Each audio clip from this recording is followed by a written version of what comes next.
Okay. Now I am moving on to the organization of proteins. So these proteins are organized into 4 different levels. That is, they are classified into primary, secondary, tertiary and quaternary. So proteins are organized into primary structure, secondary structure, tertiary structure and quaternary structure. And from the primary to quaternary, the complexity of the protein organization increases. Protein organization complexity increases from primary to quaternary. So primary means it is a simple structure of protein. Quaternary structure means it is highly complex structure of protein. Now see the primary structure of protein. So primary structure of protein is nothing but linear sequence of amino acids in a protein. So the linear sequence of amino acids in a protein is called primary structure. Many genetic diseases result with proteins with abnormal amino acid sequences, which cause improper folding and loss or impairment of normal function. If the primary structure of the normal and the mutated proteins are known, it can be used to diagnose or study or treat the disease. So that is why we try to determine the primary structure of protein. And in the primary structure of the protein, all the amino acids are joined together by peptide bonds, So peptide bond is a covalent bond. I told you already how peptide bond is produced. So when you take a primary structure of a protein, it is a linear sequence of protein. So if you take a thread, that thread has got two ends. Two ends. How to identify the two ends in a protein? Because we can name this protein as N terminus and C terminus. So as I said, if you take a thread, that thread has got two ends. Similarly, you take a protein, that protein is also having two ends. One end is called as N terminus end. Then the other end is called as C terminus end. N terminus end, there is a free amino group in that primary structure of protein.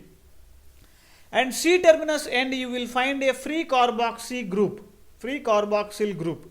So the amino acid sequence in a protein is read from N terminal to C terminus end. So when you are reading the amino acid sequence, you should start from the N terminus end and you should continue towards C terminus end.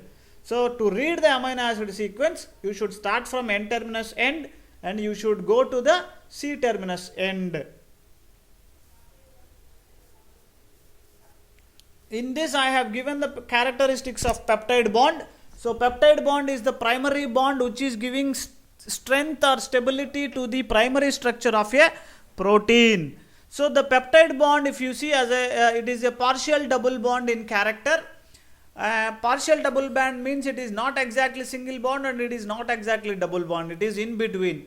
So the double bond moves between carbon and oxygen and carbon and nitrogen. So the side chains of the around the peptide bond are free to rotate on either side of the peptide bond. The carboxy group and amino group are uncharged. They neither accept or nor release the protons. So the CO group and NH group in the peptide bonds are polar. So they are involved in hydrogen bond formation. For example, in the secondary structure called alpha helix and beta sheets, you will see the hydrogen bond formation, but hydrogen bond formation cannot be seen in the peptide bonds that are seen in the primary structure of protein. Example for primary structure of protein is proinsulin. See here, this is a proinsulin. See, it starts with N terminus which is blue in color, ends with C terminus which is green in color. The proinsulin is a precursor of insulin. Later this proinsulin is cleaved and activated to produce active and functional insulin. So proinsulin is example for the primary structure of primary structure of protein. Primary structure of protein example is insulin. Then secondary structure of protein, if you see, In the secondary structure, this is a two-dimensional structure. I said the complexity when you move from primary to tertiary structure, it increases. So secondary structure is complex structure compared to the primary structure of protein. So secondary structure is a two-dimensional structure, and the polypeptide chains are generally forms regular arrangement of amino acids. These arrangements are termed as secondary structure. Now secondary structure is of two types: alpha helical secondary structure and beta pleated secondary structure. So for the first time, scientists called Pauling and Corey, they have described this alpha helical structure of protein in 1954, for which they got Nobel Prize. So in the alpha helical structure of protein, if you see, this is the most common type of secondary structure. It is a spiral structure consisting of tightly packed coiled polypeptide backbone with the side chains of amino acids extending outward. See here, this is a beta pleated sheet, how it looks like, and alpha helix, it looks like coil. Now see here, it is shown the red color which is in coil like a spring. Like a spring you can see here. So this is a alpha helical structure, and see here this part is expanded compared to this helical structure. This expanded structure is because of the presence of sheet-like arrangement of amino acids. So the secondary structure is of two types, that is coiled alpha helix or expanded beta sheet structure.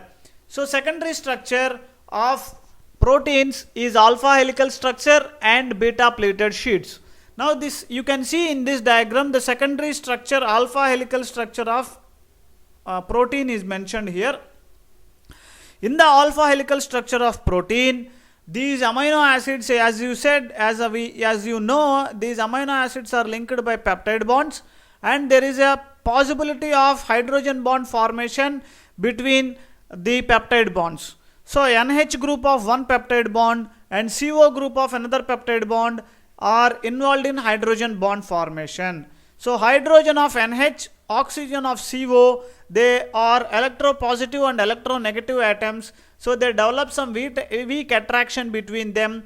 This weak attraction results in that hydrogen bond formation. So all these hydrogen bonds, many hydrogen bonds are present in the alpha helical structure of protein, which gives additional strength and stability to the alpha helical conformation of the protein. So you can see the characteristic features of alpha helical structure. So the alpha helix is generally right-handed alpha helix. Each turn of an alpha helix consists of 3.6 amino acids, and all these alpha helix are stabilized by peptide bonds and hydrogen bonds. So there are 3.6 amino acids per turn, and all in all, each complete turn will have 3.6 amino acids. They are separated by a distance of 0.3 nanometers. Then another type of secondary structure of protein is beta pleated sheets or beta sheets. So beta sheet is another form of secondary structure in which all of the peptide bond components are involved in hydrogen bonding. The surfaces of beta sheets appear pleated, means expanded. They are pressed and spreaded like structures. So therefore they are often called as beta pleated sheets. So this is how the beta pleated sheets are produced, and these are all the amino acids, and these amino acids again they have intermolecular hydrogen bonding and intramolecular hydrogen bonding. Intermolecular hydrogen bonding means the hydrogen bonding forms between two different chains, and if the hydrogen bonds are produced within the same chain, that is intermolecular hydrogen bonding.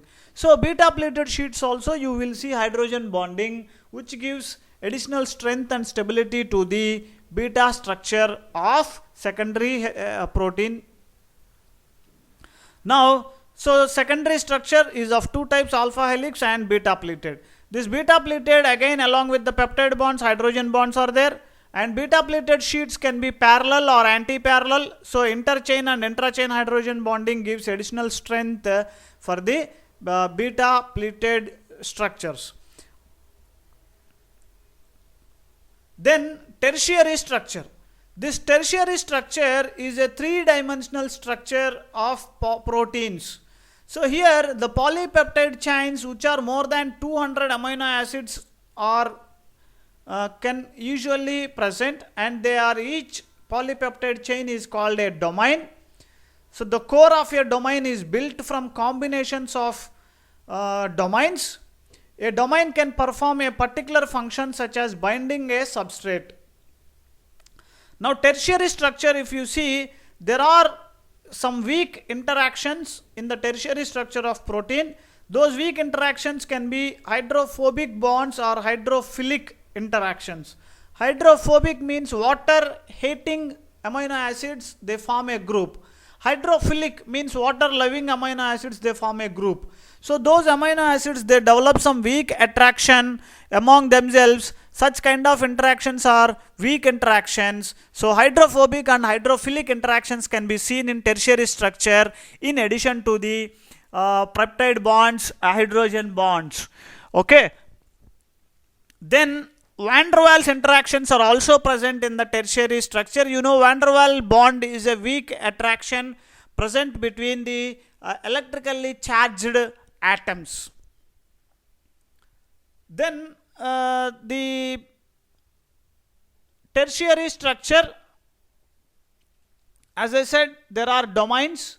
So the primary structure of polypeptide determines its tertiary structure. It refers to the three-dimensional structure. Means a primary structure of a polypeptide chain with more than 300, 400 amino acids in their structure. What they do, they undergo some foldings. Those foldings results in a three-dimensional structure, which is nothing but tertiary structure, and each polypeptide chain in a tertiary structure is called domain. So in a larger proteins with a size above 200 amino acids, a part of polypeptide chain can be independently folded into a stable tertiary structure, and they are called as domains. Now the complex organization of protein is quaternary structure. So in the quaternary structure, many proteins of single polypeptide chain are defined as monomeric proteins, and these two or more polypeptide chains that may be structurally identical are totally unrelated. When brought together and performing a single function, then they are called as quaternary structure. So in the quaternary structure, there are different polypeptides which are called as subunits. So each polypeptide is called a subunit, and these subunits in a quaternary structure are held together and perform a common function. So such kind of proteins are called as quaternary structure of proteins. And example for quaternary structure of protein is hemoglobin. Now in this diagram you can see the hemoglobin. Hemoglobin is made up of two subunits, that is heme and globin. Heme is a non-protein part, globin is a protein part. So there are four globin chains: alpha 1, alpha 2, beta 1 and beta 2. So alpha 1 and alpha 2, beta 1 and beta 2 are the globin chains, and this red color is nothing but heme. So each globin chain is having one heme as a prosthetic group. So altogether is hemoglobin. So all four globin chains are combined together along with the heme, and they perform a function. That is why this is quaternary structure of protein. So hemoglobin is a tetramer which is having alpha 1 and alpha 2, beta 1 and beta 2. Other examples for quaternary structure of protein includes LDH enzyme, lactate dehydrogenase, CK means creatine kinase enzyme, are also examples of quaternary structure of protein. Now you can here you can see the structure of protein: primary, secondary, tertiary and quaternary. So primary structure of amino acid looks like this. It is a linear one-dimensional sequence of amino acids. Secondary structure is of two types: alpha helical structure and beta pleated sheets. So it is a two-dimensional structure. Tertiary structure, you can see packing, three-dimensional packing of protein with more amino acids, and it consists of both secondary, primary and secondary structures. Then quaternary structure, see, it is a interaction of two or more subunits combined and performing single function. So this is how proteins are organized into primary, secondary, tertiary.